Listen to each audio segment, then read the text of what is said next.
Also though, because Nvidia was an early supporter of Serve, putting up $10 million in 2022 before the company was public. That prior investment was worth $17 million when Serve issued shares last year, and I can understand Nvidia cutting back a little, but it's a complete 180 to sell all the shares. I mean, Nvidia is treating Serve like a bad breakup from I love you forever to forget my number in just 3 months. Serve Robotics spun out of Uber in 2021 and is the leader in sidewalk delivery robots, a market it says could be worth $450 billion by 2030. Uber is still a major customer with a multi-year contract for 2,000 delivery robots to be operated by the end of next year. The company has already completed tens of thousands of deliveries for Uber Eats, 7-Eleven, and other customers. And one overlooked upside here could be its lead in autonomous vehicle software, one of the few to reach level 4 autonomy. So that intellectual property and the potential to reach level 5 autonomy isn't just valuable for the company and its business, but also other applications that could become a revenue source for Serve. This all makes me wonder if Nvidia isn't investing in companies for different reasons that we might expect, not for those long-term strategic reasons or even for return, but just to nurture small AI companies until they can stand on their own. Basically, Nvidia is trying to support the ecosystem that is going to depend on its chips.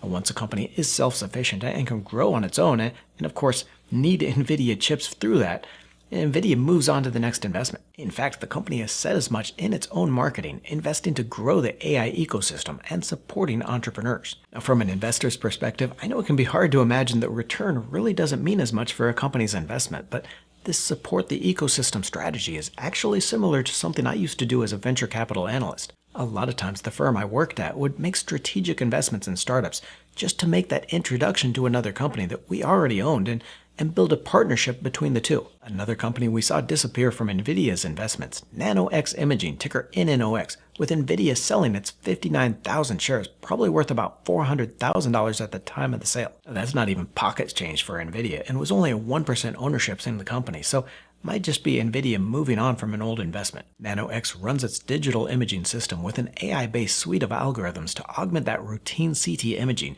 helping to find early signs of chronic diseases. The company has a current approval with the FDA and is submitted with the EU.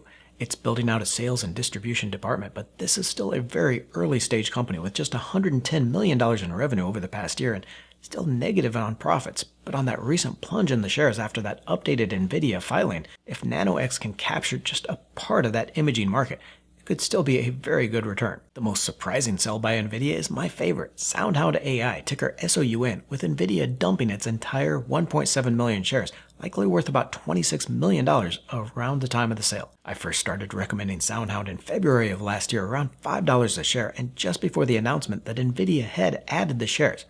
At that $25 peak, we were up 394% in less than a year, and are still up 99% at the current price. Now, if Nvidia did sell the shares on that idea of supporting the ecosystem and then just moving on, I think it made a huge mistake dropping SoundHound, and I took advantage of the recent drop to pick up more shares. The company is the leader in conversational AI to businesses that can be used to build an AI assistant in 25 languages, a market it estimates as large as $160 billion.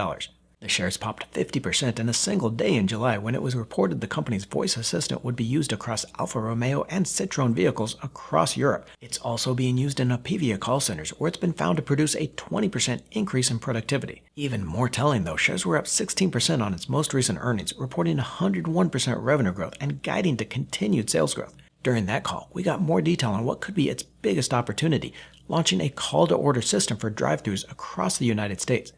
The system is in more than 10,000 restaurants across the country and enables users to, through its AI voice assistant, to seamlessly order food.